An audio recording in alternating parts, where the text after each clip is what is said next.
Greetings, friends. Prepare for another thrilling journey as we delve into Reddit's most bizarre tales. We're plunging deep into the quirkiest corners of the web. Grab your popcorn and join us on this adventure. Remember to hit subscribe and like. Let's begin. My girlfriend and I have shared 6 years together, with the past 4 under the same roof. But this past year has tested us in ways I never imagined. I've begun to feel like I'm no longer a priority to her. My happiness, my needs, even my sense of worth. It's as if the validation I once felt has withered, leaving behind a hollow ache. A few days ago, I spent nearly 4 hours laying bare my frustrations, revisiting old wounds that time hadn't healed. But the weight of resentment has been building quietly at first, until it became loud enough to drown out everything else. I find myself now looking forward to work more than the thought of returning home. When we first moved in together 4 years ago, I noticed an unsettling pattern in our intimacy. It dwindled quickly and almost shockingly to once a month. I wasn't expecting fireworks every day, of course, but I never thought it would become so scarce so soon. When I brought it up, she opened up about a past relationship that left her struggling. I understood. She started therapy and I, in turn, gave her space. I supported her, communicated as best I could, found outlets to ease the growing void, gym sessions, video games, distractions. But the months wore on, and our closeness became even more elusive. I've brought it up countless times over the years, each time met with promises of change. But this past year, we've been intimate just 4 times, twice in the last 7 months. The feeling of being overlooked has bled into other parts of our lives too. It became painfully clear on my 30th birthday in March.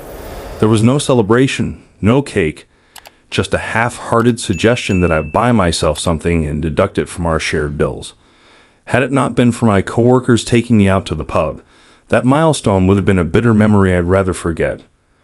This summer, she spent a total of 4 weekends with me, and even those were largely spent at home or with me picking up overtime shifts to avoid sitting around, idle, and alone. The rest of her weekends, they were spent with her family in her hometown or at the beach without me. On the rare occasion I joined her family, it was far from pleasant. Her family, for reasons I still don't understand, was openly rude to me. I said nothing, of course, but after we left, she turned on me, accusing me of being the one who was cold and ungracious because I hadn't been talkative enough. One particular trip still stings. We were visiting her family, and her cousin, who I'd already had an uncomfortable history with, was there. A year before, my girlfriend and this cousin had planned a trip to Vegas. When the cousin couldn't afford it, my girlfriend asked me to chip in for her room. I agreed, only to be told later that I couldn't come along because it was now a girls' trip. When the cousin canceled, my girlfriend had the nerve to ask if I still wanted to go. I declined. I'm no one's second choice, especially when we never travel anywhere together. That awkwardness resurfaced during this family visit. After a night of drinking, my girlfriend pulled me aside, dragging the cousin with her, who then confronted me, slurring her words, asking why I had a problem with her. I was sober, being the designated driver, and told her we'd discuss it later when we were all in our right minds. After dropping them off, I returned to the hotel alone. The next day, I told my girlfriend how hurt I was, and it took months for her to even understand why. The rest of that trip, I spent more time at the hotel or driving around aimlessly in the rental car than with her or her family. The distance between us, physical and emotional, has only grown. Another weekend came and went.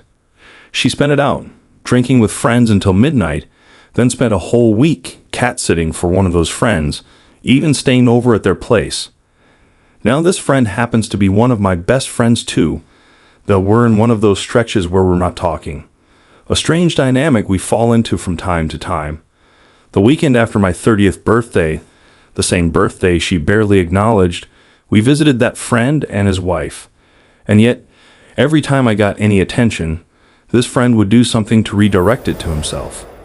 He'd interrupt, talk over me, strum his guitar, or blast music from his speakers. I couldn't even choose a song on my own birthday. I wasn't trying to make a scene, but it stung. My birthday, and yet I felt invisible. When she went out with them and spent that week at their place, it felt like a slap. She knew how much the whole situation bothered me, how her friend had treated me. She agreed he was being a jerk. But still, she spent one of our precious weekend nights with him, right after he'd made me feel so small. It was as though my feelings didn't matter to her. A day ago, we had a long talk. I laid everything out. How unhappy I've been, how much I need things to change. That's when she admitted that she checked out of the relationship back in July, right after that trip to visit her family and the whole mess with her cousin. She said she knew I could always be there for her, always put her first, but that she couldn't do the same for me. I was stunned. I told her that's not just an issue between us. That's an unhealthy way to think about relationships in general. Maybe she should talk to her therapist about that. It's not okay to never prioritize your partner. All I wanted this summer was to go camping or maybe travel somewhere together. I wanted to feel that connection again, to feel wanted. But yesterday, the day after our talk, she went out to dinner by herself, came home, and avoided me, earbuds in. Today was more of the same.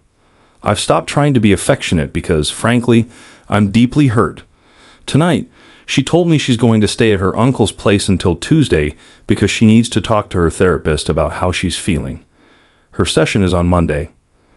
I'm stuck, unsure of what to do next. I told her that if nothing changes, I can't stay. I've tried to paint a clear picture, but I may need to correct some things if my memory's foggy. To be clear, I don't think she's ever cheated on me, and I trust her. She did take a trip to Seattle 5 years ago, though, and lied about meeting up with a guy. When I confronted her, she said she didn't mention him because of my past. My ex had cheated on me. Despite that, I've trusted her ever since. I encourage her to go to festivals and visit her family because I'm not a fan of crowds, and I'm happy to have time for my video games, though she hates them. It's usually a win-win when those plans align. I don't want to stop her from living her life. I just want to share more of mine with her. I dream of traveling together, seeing places like Ireland, Italy, France, the usual dream destinations. When we do spend time together, I'm happy, but this growing resentment is starting to eat away at that happiness.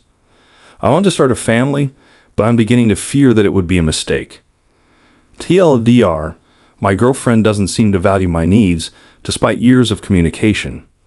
She doesn't want to spend time with me or respect me over others. She can't prioritize me. Thanks for taking the time to read this.